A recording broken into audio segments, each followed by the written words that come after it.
Señor Errejón. Buenas tardes. Gracias, señor presidente, y gracias, señor Lloria, por la comparecencia y por las explicaciones. Le agradezco. Además, tengo que reconocer particularmente que después de una primera comparecencia de carácter muy estrictamente jurídico, también nos complemente ampliando la perspectiva en términos del efecto de la corrupción y las formas de combatir la corrupción con una visión más amplia que se preocupe por el conjunto del sistema político español. Y me interesa particularmente, y me parece, en la opinión de mi grupo, lo más destacable, el apuntar cómo la corrupción funciona como un mecanismo de captura de las políticas públicas por parte de intereses privados, de captura a menudo desconocida o solo conocida cuando sufrimos los efectos, además de los efectos que ya conocemos, que tiene que ver con la merma de la eficacia y de la eficiencia en nuestro aparato productivo y nuestro sistema económico, y con la crisis de representación derivada del desprestigio generalizado de los representantes públicos. Y ahí, luego podremos ahondar en ello, tenemos la sospecha de que una parte de los mecanismos de defensa discursiva frente a los casos de corrupción, que tiene que ver con generalizar y externalizar los costes, como si fueran un conjunto de una especie de mal endémico de nuestro país que atañe a todos los ciudadanos por igual, generan una cierta caída de la autoestima nacional, pero también una desmoralización que nos acostumbra a vivir con la corrupción. Una parte del problema de carácter cultural que usted señalaba lo encontramos también en esa normalización de la corrupción como un elemento que no se puede identificar, que no se puede señalar, que no tiene responsables y que en todo caso nos hace a todos un poco responsables y por esa misma medida a nadie. Para centrar la intervención en 4 o 5 cuestiones muy concretas. En primer lugar, nosotros lo discutíamos antes, preferimos hablar de alertadores que de denunciantes. Hay 2 elementos sobre los que me gustaría conocer su parecer. Uno tiene que ver con la protección que nosotros hemos presentado como enmienda al proyecto de ley, a la proposición de ley que estamos discutiendo. Hemos presentado como enmienda la necesidad de la protección a todos los alertadores, sean o no funcionarios públicos. Usted, no en esta intervención, pero en otros trabajos publicados sobre este tema, ha alertado sobre el hecho de que la corrupción no se produce solo estrictamente en las administraciones públicas, sino cada vez más en empresas públicas, en contratas, en subcontratas, y, por tanto, el abanico de individuos, de ciudadanos que pueden estar ante la posibilidad de alertar de la sospecha de un caso de corrupción no solo atañe a los funcionarios, a los servidores públicos, y, por tanto, que hay que ampliar la protección al conjunto de la ciudadanía. Y la segunda tiene que ver con la cuestión que ya hemos discutido y que creo que vamos a discutir más, sobre la cuestión del anonimato. Es verdad que hay una preocupación, que me parece una preocupación legítima, sobre las denuncias de mala fe sobre corrupción.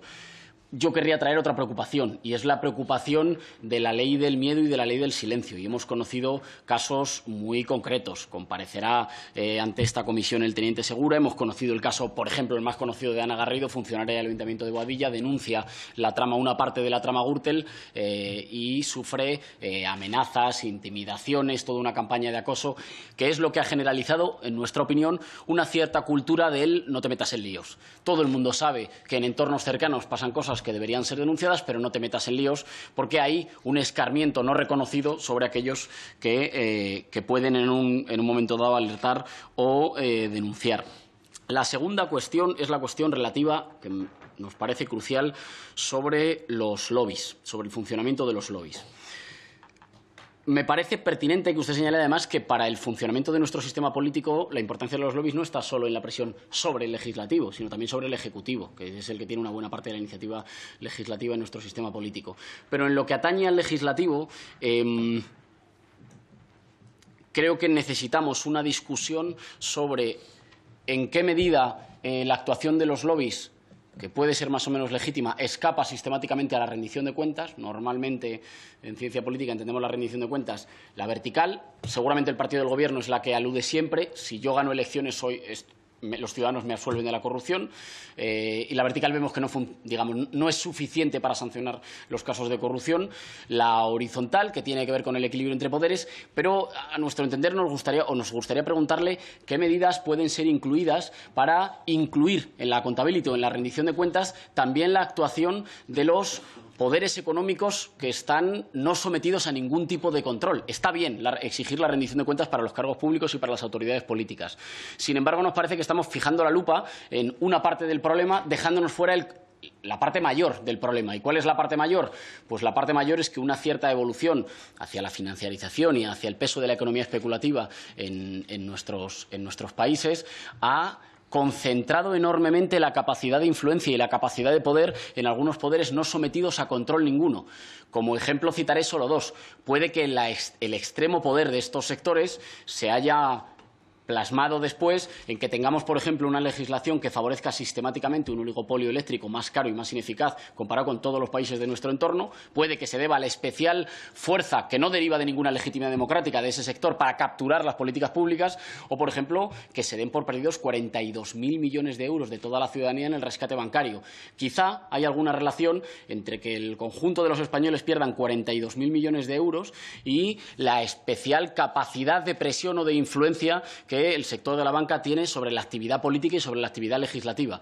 Y nos gustaría preguntarle su opinión al respecto y qué medidas se pueden hacer para asegurar la rendición de cuentas de los servidores públicos, pero también de quienes ejercen mucho más poder sin haber pasado nunca por las urnas.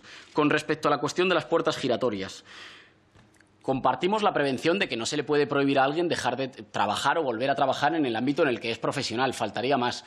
Lo que pasa es que no es ese el caso que mayoritariamente vemos. Normalmente el caso que vemos, y citaba antes el caso de las empresas energéticas, es el de exservidores públicos o exrepresentantes públicos a los que de pronto les conocemos una especial pericia sobre la cuestión energética que nunca habían manifestado durante su etapa como legisladores o como portavoces públicos y, por tanto, que fuera de su ámbito de especialización, de repente acaban en sectores que, y esta es la otra parte del fenómeno, han sido sistemáticamente beneficiados por políticas públicas que han beneficiado a sectores muy minoritarios con mucho poder económico concentrado que se convierte en un poder político mucho mayor que el de ninguno de los que estemos aquí, es más, mucho mayor que el de ninguna mayoría que salga de las urnas por parte del voto de los ciudadanos.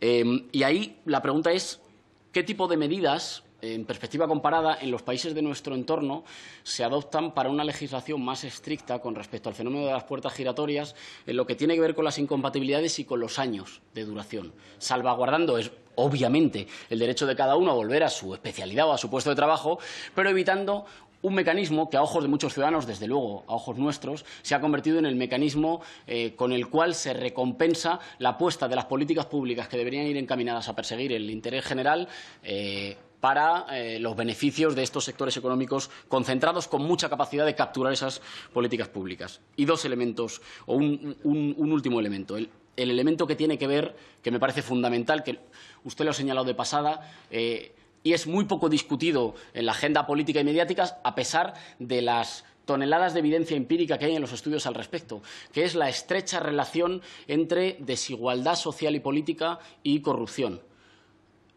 Y lo digo en ese orden, no que la corrupción produzca desigualdad, no solo, sino que las sociedades más desiguales y las sociedades más inequitativas son después sociedades más desarmadas moralmente, institucionalmente y políticamente para combatir la corrupción. Y en ese sentido, si a su juicio hay evidencias que indiquen que el resultado de las políticas de desigualdad que hacen que hoy España sea un país mucho más desigual que hace 10 años, no por efecto de la crisis, porque la crisis no tendría por qué determinar que los de arriba ganen mucho más en detrimento de la gran mayoría, que el aumento drástico de la desigualdad en nuestro país nos haya desarmado más para enfrentar el fenómeno de la corrupción. Con respecto a las preguntas del diputado Rejón, pues efectivamente yo creo que la clave es que los alertadores sean protegidos tanto en el sector público como en el sector privado. Pero eso me lleva a que tal vez esta norma podría intentar ya también, sin pretender hacerla inabarcable, regular la actividad de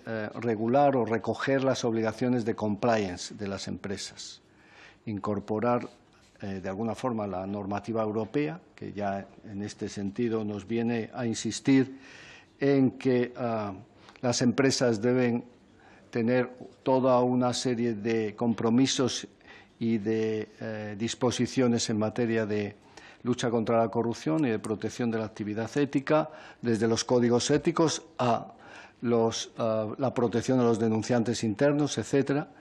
Y este sería un buen momento ya de incorporar esta norma. Es decir, que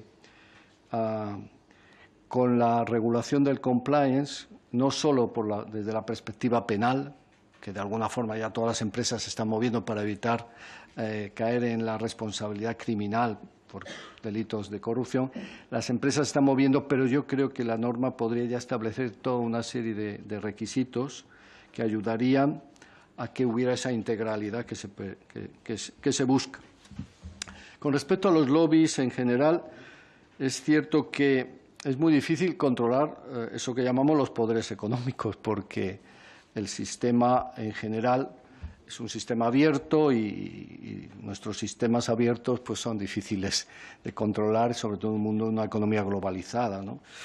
Pero sí es cierto que hay algunos temas pendientes. Por ejemplo, yo creo que la ley debería incorporar la regulación de cómo se seleccionan los expertos para la elaboración de las normas por parte de los poderes públicos. ¿Cómo se seleccionan los expertos? Porque los expertos pueden estar sesgados y, en consecuencia, ya la norma nace sesgada. Creo que ese es un elemento importante. Hay algunos ejemplos ya en la propia normativa española en el ámbito sanitario y creo que podría incorporarse, ¿no?